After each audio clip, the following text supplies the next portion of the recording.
So, Brandon, now that we've kind of done introductions and had a few interruptions and... Don't know if anyone heard my introduction. I mean... You said your name and that was it. Just said your Okay, name's I'm Brandon. I'm going to leave it at that. He's Brandon LeBlanc on Twitter, so, you know. All right. So let's just jump in and talk about the current state of flighting, right? So, what, a month ago, 6 weeks ago, 5 weeks ago, something like that, Skip Ahead jumped to 20H1. Was that right? Is my timing Skip right? Ahead, yeah. Yeah, for Skip Ahead. And now Fast, kinda, mostly, sorta. No, I mean, Fast. you could summarize it by the gist. Of it. The gist of it is that when we tried to migrate Fast to 20H1, the cumulative update that we gave the Fast insiders, which is 183.62.53, has a bug that prevents you from updating to 20H1 builds. So for us to fix those insiders, we have to create a new cumulative update to fix you on 183.62.53 in order for you to get 20H1. We are currently working on that cumulative update to fix you, and then we will continue to roll out 20H1 builds normally to the fast ring, like everything's all happy-go-lucky. Yep. That's kind of the gist of it. So, without getting super far into the technical details, which I'm planning on writing a blog about, you know, this interesting scenario, because it's not something we've hit, jumping from, you know, after something goes out of being in the dev cycle to release, jumping to the next dev cycle. It's something we haven't hit before. So I'm going to do a write-up kind of after the fact, a little bit of a post-mortem describing some of the hiccups that we've hit. But the interesting nature of the bug, right, I'll give you some high-level context on it, is the LCU, which is the latest cumulative update, as Brandon noted, had a bug in it, right? Is that what L stands for? Yeah. Oh. I'm so terrible with acronyms. There's too many of them around here. So when we were going from this dot build, the .53 build, up to the next major rev, right, which was 18.8 something. I don't even have the... Yeah. 18875 is the one. 75, that's it. The bug represents itself by not allowing a user to take a next, what we just call internally a feature update, or the next major build revision. The bug, thankfully, doesn't occur if you're going from one LCU to another LCU, so from one dot build to another dot build. So as you have .53 on your machine and you weren't able to take 18875, we can present you with another LCU, another dot build, that will fix the scenario and then allow you to jump to 18875, you know, when we get the LCU released. So for those of you that have been affected by this, what you will actually see on your machines is you will be on .53 currently. You will get whatever LCU we release, and there's the number isn't specifically set yet. It's probably going to be .8 something. I don't know exactly yet. So you will take this .8 something revision, and then once that's installed, you can check for updates again, and you will get 18875 because you will have bypassed the bug that was in .53. And this is one of the fun things that, if you remember from our servicing webcast at the end of last year, was that January or November? Anyway, we did a servicing webcast not too long ago. We had Joel and a few others on. This is one of the interesting differences between a serviced build and a full feature update build, or major build revision, is in how it aligns and the path that it uses for doing the updating on your machine, which we covered in depth in that webcast. So if those orders don't line up, if there's a bug somewhere in that process, you end up in the scenario like you've hit now. Where's .75? The dot builds themselves, we rev those so quickly, you'll never get a continuously, consecutively numbered dot build. It'd be really interesting if you did. If somebody is on 18362.53, is there anything you need to do, or just wait for the next LCU? I just replied, just wait. Yeah, just wait. Yep, just wait. We'll be good. I mean, there's workarounds that are going around or being passed around, and the thing that I have to stress is that we've been trying those internally, and the reason why we haven't communicated those is because they have varying degrees of success, and they also may put you in a bad state. Yep. So I would be careful about the workarounds, because we can't take into account those workarounds may cause you to get in a bad state, and that... Yeah, I mean, some people have done it, but I mean, we're not going to sit here and describe steps. I did it, and then it made things so sad that it made me cry. Yeah. It doesn't necessarily end up like you want it to. So I know it's tough, right? I know everybody wants the newest build, but in this particular scenario, I ask that you have a little patience. I know nobody likes that word, but hold tight. We're going to get you fixed up. We're working on it diligently. It's also the reason why we haven't pushed out other flights to fast, because of the number of folks that are affected by this. Because obviously pushing out .53 to the fast ring, most everybody took that, and so there's a lot of people that are affected in this scenario. But of course, we got the feedback, we got the logs, we figured it out, and now it's just working through it. Mm-hmm. Other interesting things about 19H1. So I'm gonna have. We didn't say him to it earlier. Joe is behind the scenes as usual. You can't see him off of camera, but he's running the. He's the producer of the show yet again. I love Joe. He's the best. I'll pay you later for that comment. I'm going to pull up real quick. There's a couple links that I want to talk through real quick. So, Joe, if you could switch us over into demo mode. Yes, I can. So there's a couple interesting things here that you're going to see. Number one, you might take a look at what browser I am running, because this is not your standard Edge. This is the Edge dev build of the new Chromium-based Edge browser. Hopefully, In dark theme. yeah, in dark theme too. That's right. That's right. That was the very first thing I did, was switch it out of regular light mode into dark mode. You chose. Have you installed an extension to like make all the pages dark? Not yet. I was like poking around with that the other day. I'm like kind of wanted to, but also I don't know. We'll see. So, one of the interesting things, I don't know how many people saw this, because interestingly enough, we did a survey last month to ask insiders what were your favorite features within 19H1. Right, we're wrapped down at the end of a release. It's out in release preview. Obviously, we're going through the testing process. Obviously, we found a bug on the .53 build. That's what the test rings and the preview rings are for. So, real quick, let's take a look. And I'm actually going to copy and paste this link into the chat real quick if you want to follow along. Can you make it bigger? I'm like really old. Yeah, hold on. You're going to see me flipping around on the screens because I'm demoing from my own laptop. There goes the infinity. Uh-oh. God. What? This is the trouble when you broadcast from the demo machine and you're working on the demo machine. It does interesting things. I apologize for that. Let me... Like someone's sending you help. I know, right? Today's stream absolutely needs it. I thank you for that. Thank you for injecting some levity into the scenario. It's been a rough one so far, but I appreciate everybody kind of hanging out and sticking through it with us. So, we did the survey last month. The results got posted just over a week ago. The link is in the chat. If you want to click it, you can see it here. Hopefully it's a little bit bigger on your own screens.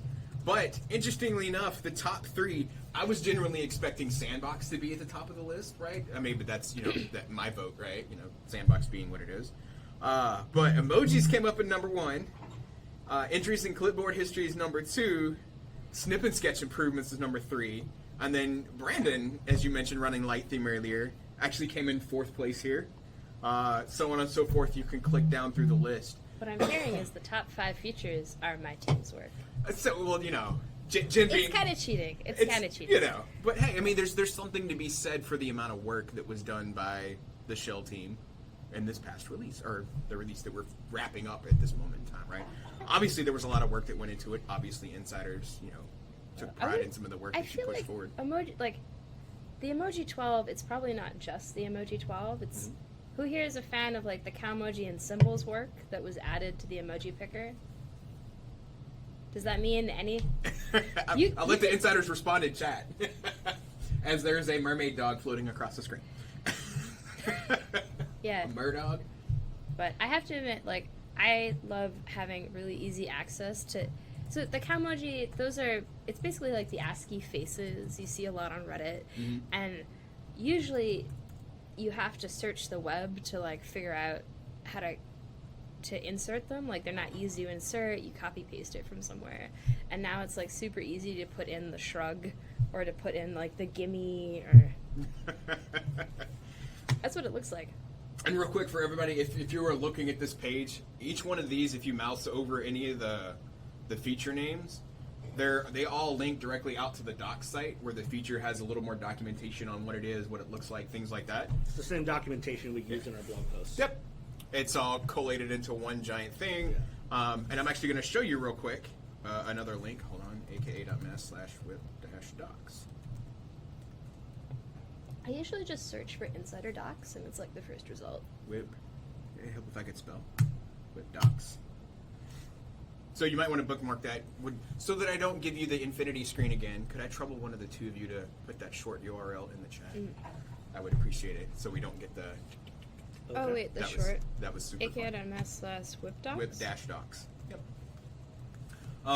Anytime you have documentation needs that you want to see that may not be directly on the core part of our website, but is linked on docs here on docs.microsoft.com, you can come to this short URL. It'll link you to this page. Windows for Server, Windows for Business, a link to Brandon's Flight Hub, where we have the historical stuff from the Flight Hub, and then of course the Windows Insider program. And what those doc links are referencing is here and what's new.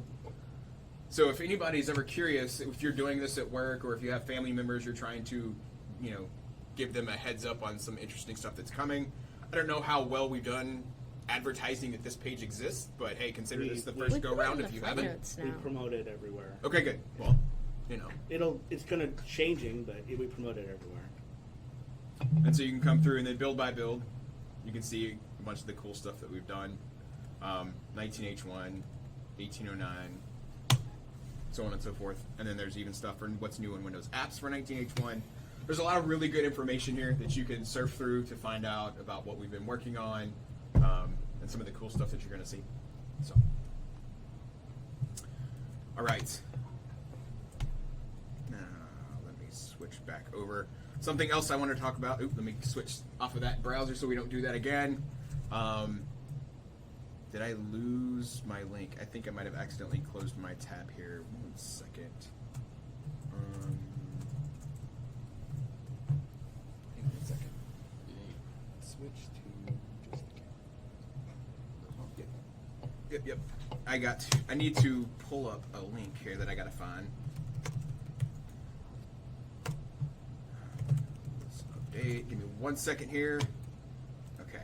This is, like, I'm trying to keep my face looking at the camera so I don't look like I'm like paying attention to you even though I'm looking at my computer. Yep. I am grabbing a link here. I apologize. I know there's a little bit of a gap here. Working on it. Promise you I'm working on it. Okay, so real quick, into the chat, I'm going to drop a link. And since we're on the webcam rather than the demo here, it should be okay. Brandon, I know this was in one of the blog posts, right? The link that I just dropped in the chat talking about changing the Windows Update experience. This is something that I made mention to Well, that was Mike that I was Fortin's? Correct. Yeah. Correct. It wasn't just the standard web blog. Did we reference it in one of the flight posts? Yeah, we referenced it on several. Okay. Yeah. I'm asking to make sure. I'm pretty sure. All right. So that being said, Joe, if you could pop us back over to demo mode real quick. There we go. We've talked about this a few times in blog posts as I was chatting with Brandon before the stream abruptly proceeded to terminate itself. That's probably a polite way of saying it.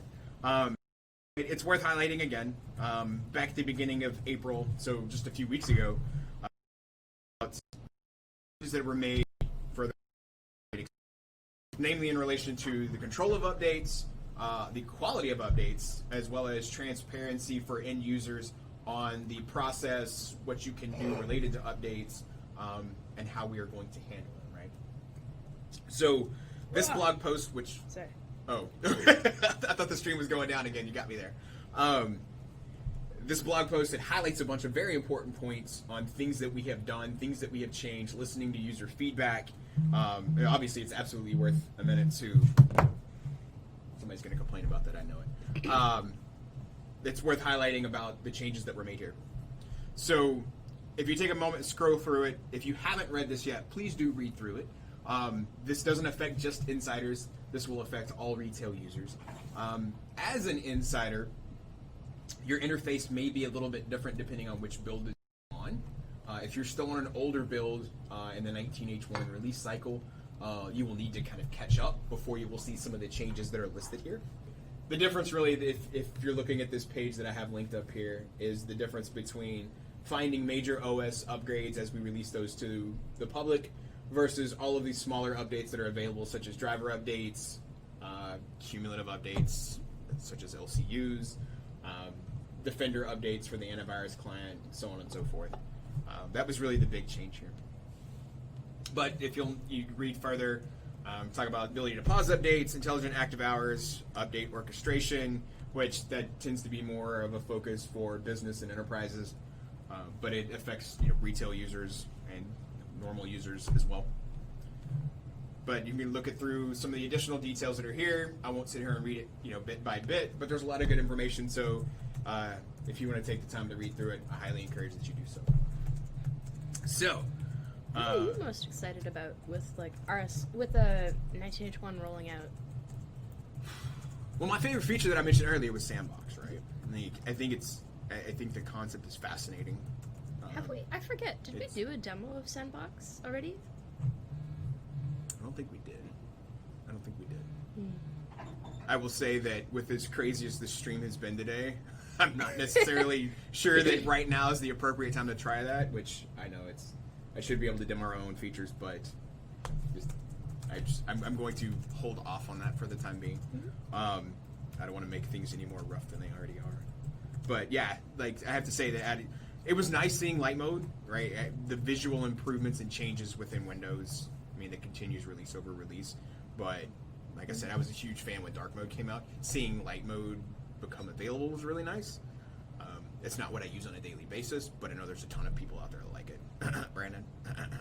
It's kind of funny. I mean, I love as anyone who There's a follows. lot of people like light theme apparently. So Yeah. I don't know. What about you? What was your favorite thing to come out of 1981? And Brandon, I'm going to ask you the same question.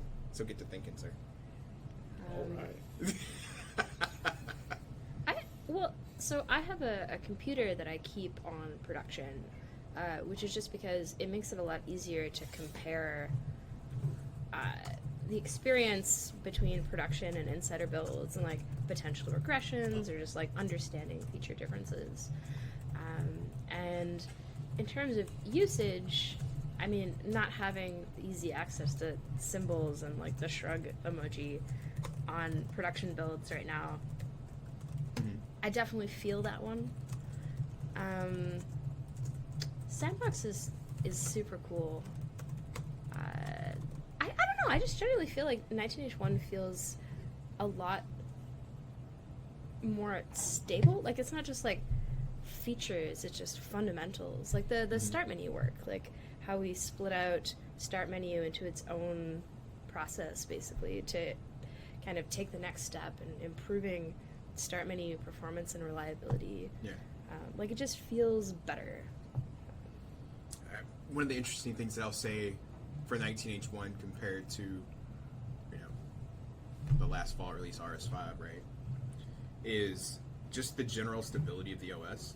I've experienced near zero they're insider builds, so green screens at this point, right?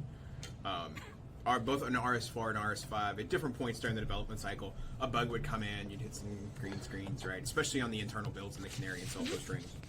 Yeah, I remember a few of those builds. Yeah, there was a couple of them that were a little tough to work through, but I have to say that for 19H1, it seems like those same level of changes, even though I know for a fact that there was a ton of changes made to the kernel, by what we broadly call the base team here internally.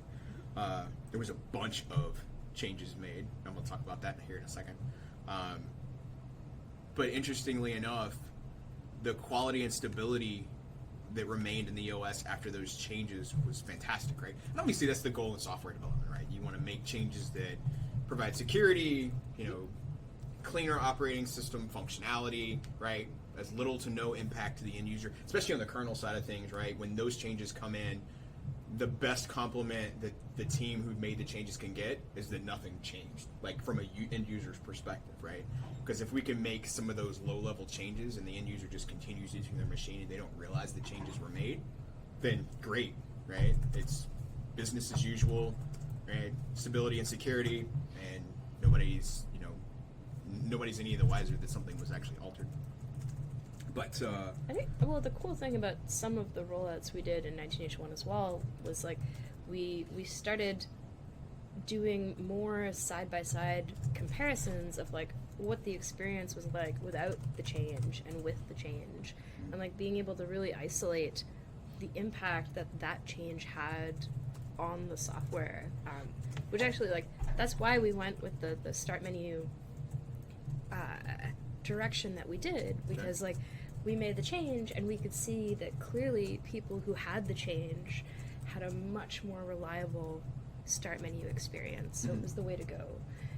And if that hadn't been true, then we would have not done it, because our whole goal was to make the experience more reliable. yeah. I'm looking up a separate link here real quick. So Brandon, what was your favorite thing about 19H1? Light theme. Really? Well, I mean, I guess I shouldn't be surprised, given,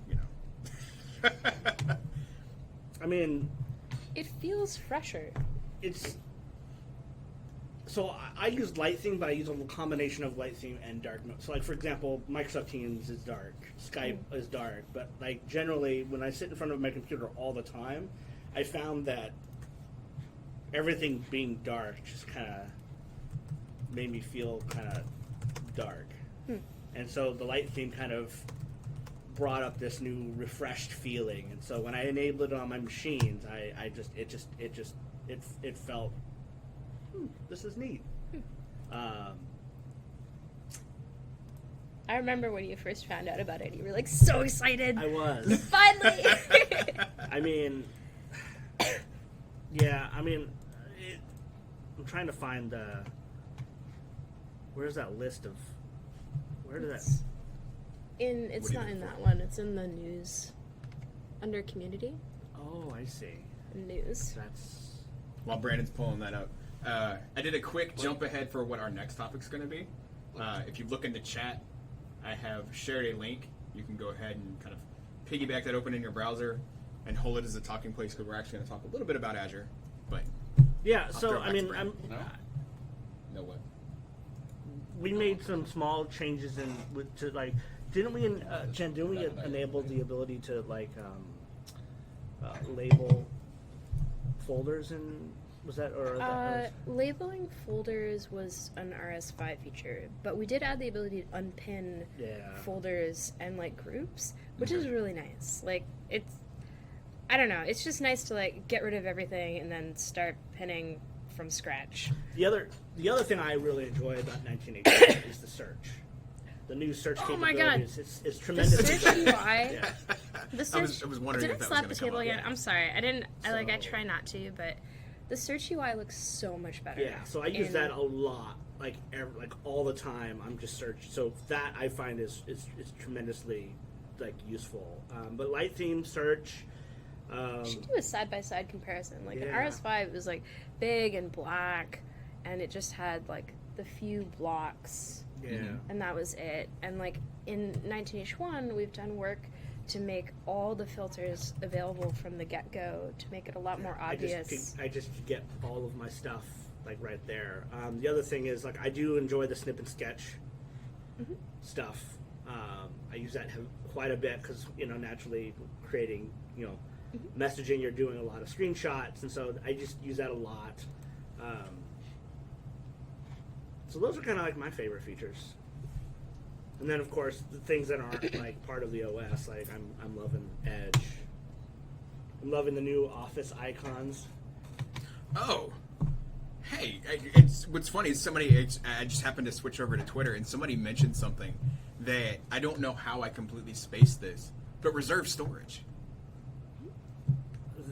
I mean, I realized that it was kind of it wasn't necessarily a 19H1 specific thing, right? But some of the underlying work that started a couple releases ago kind of came to fruition Well, it's within the time it's frame. 19H1, but people won't truly start seeing until 20H1. Yeah. I mean, it's neat, and I'm glad that we're doing it. It's not something that has, for me, it's not something that I've that has made a difference in my user experience. Yeah. So like, we'll see like with my Surface Go, and we'll see what happens with like low storage devices. But that is definitely one that was really exciting. So I'm actually grabbing the TechNet article about that feature, because I will say that feature we broadcast it, we talked about it. Mm-hmm. It showed up in one of the blog posts, but I don't know if everybody who's on the stream saw it. So if you're interested in reading up more on reserved storage, I shared a link within the chat. I'm attempting to share a link within the chat. I don't know why it's not actually sharing. There it goes. You can read up on reserved storage there. It talks about how it works, how it helps Windows Update, the amount of storage that gets reserved, and actually how to test it if you would like to enable the feature within the 19H1 timeframe. All those details are there. But I mean, just for a quick plug for it. Really, what it does is it holds a section of space on your hard drive that is flexible, that allows your machine to have the space to take updates. Because one of the things that we commonly see is people getting error messages during the download phase of an update that they don't have enough space left on their drive, right? And it's not always obvious what users need to do to go in and, what files they should delete, what should they change, what is safe to delete. So having this as kind of a stopgap helps people be less concerned about potentially deleting files that they don't want to delete or they aren't sure about deleting. That way that you can take updates as they come through and you don't have to worry about potentially moving things off. Of course, right, OneDrive is fantastic. I love it, use it every day. I keep my files backed up there. If I need space, I will just remove some of the local copies off my drive. Or you can always use an external drive, whatever solution you find suits your needs the best. But this as a feature is definitely helpful in preventing users from getting into that scenario. So let's hop from that. And Brandon, I want to talk a bit about Azure, right? So I don't know if Jeremy's on the stream. I would switch. I'm going to switch and look real quick. I don't know if he's here. Jeremy, if you're on, I'm going to call you out. Let's see here. I'm going to do a quick look up. Nope, I don't believe he is. Presuming I got his Mixer username right. So one of the insiders on Twitter, his name's Jeremy, has been kind of pushing me and nudging me to go through and work through some of the Azure related training. Obviously, if you're into Microsoft news at all, we talk a lot about Azure, the cloud, this whole context, right? Both local on-premise as well as the hybrid cloud and everything in between. Did you mean to be sharing? Sharing what? You had the page up before, right? Oh, I'll put it back up in a second. And so one of the things that I've gotten some questions on is, where do I go to learn more? How do I get started? Is there some basic training that we can take? And I posted up on Twitter a couple weeks ago that I had worked through some of the initial Azure training stuff. And Joe, if you'd be so kind as to switch on over. Hold on, let me switch. Here we go. Post this link. Oh, I don't want to switch to the chat real quick. Man, it's rough demoing from the machine that I'm working on. It's so tiny, I can't see what link you went to. Hold on, let's see here. Let's see. Well, Are you just doing it? It's docs.microsoft.com/en-us/learn/Azure. That's not so So bad. you just get through it through. Just go to Microsoft Learning too. Just type in Microsoft Learning, and then there's some breadcrumbs that'll get you there. Yeah. See? Joe knows all this stuff. I don't know why I didn't just ask Joe. So if you have any interest in starting Azure-related training to learn on this particular feature path, pop onto this path. There's tons and tons of training that's available on Docs. I mean, tons of training. One of the good things that has happened as we have gone down this journey of cloud and sharing it both broadly with enterprises and businesses, as well as IT professionals, which we have a ton of in the Insider program, is making sure that the tools are available to help you learn and grow your skills, so that you're ready to adapt as things continue to change. So this page right here, for me, was the starting path, and it provides you information on the different learning paths that are available, the different ways you can get hands-on learning. The vast majority of the stuff is completely free. It's online training you can take directly.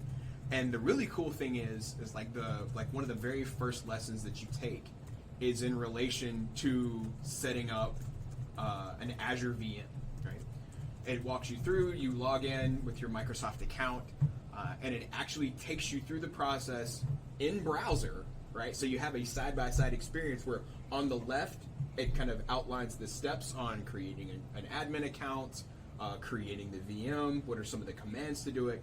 And on the right side of the screen, just within your browser, it actually spins up the virtualized sandbox, right, without taking you to a separate application or taking you into anything else.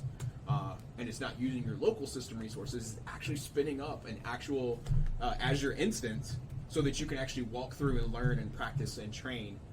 And it doesn't, if you have an Azure account and you've paid or you have Azure credits, things like that, it's training. And so it doesn't go against any of your Azure balances. So it is completely free training. We provide the resources because the more up to speed and more information that you as individual users have, the better off you're going to be. And of course, it makes us sharing our cloud story with all of you just that much easier. So I was challenged to go through and try to complete the first 3 or 4 levels of training. Unfortunately, and it's also part of the reason we didn't actually do a webcast last month, with as much travel as I have been doing as of late, most of it work related, a little bit of it was personal. I haven't gotten through as much of the training as I would like, but I don't really have to travel much over the next month. So I have a little bit of vacation at the end of April, but in essence coming up from May with the Build Conference, which I'll give that a quick plug here in a minute. Aside from the Build Conference, the rest of May is fairly open for me because I don't have any planned travel at this point, so I intend to get through as much of this training as I can, and would love to come back and obviously with all of you share some of my learnings, share some of the courses that I've taken, answer some questions if you have any, because interestingly enough, right, while there may be some perception that Azure isn't directly related to the Windows Insider program, it absolutely is, right, because Azure isn't necessarily running a different OS, right? You can spin up versions of Azure running Linux if you want. Obviously, you can spin up Windows instances if you would like. But for me as an individual, right, not speaking for anybody else in Microsoft, I know that I have a lot to learn about the cloud space. And so the fact that we have all this training made available here and it's free, it's kind of an open book on how much that am I willing to go out, read, learn, digest, and then put into practice. So I do have my first VM spun up. And Brandon, I know that you have Azure VMs stood up. Mm-hmm. And one of the things that we do anytime we release a new flight out to insiders, we obviously are checking for new builds. Hey, what's available? Did the flight go live on time, right? Did the red button get pushed appropriately is really what we're asking ourselves. Do you want to take a quick minute and kind of show some of that off, demo it real quick? I don't know how we could demo it. Hey, that's the magic of the cable. I can't demo Put a it pin in it for next time. I can't because there's stuff. Oh! I mean, essentially, like people, Okay. it's just it's normal VMs, but in Azure, Okay.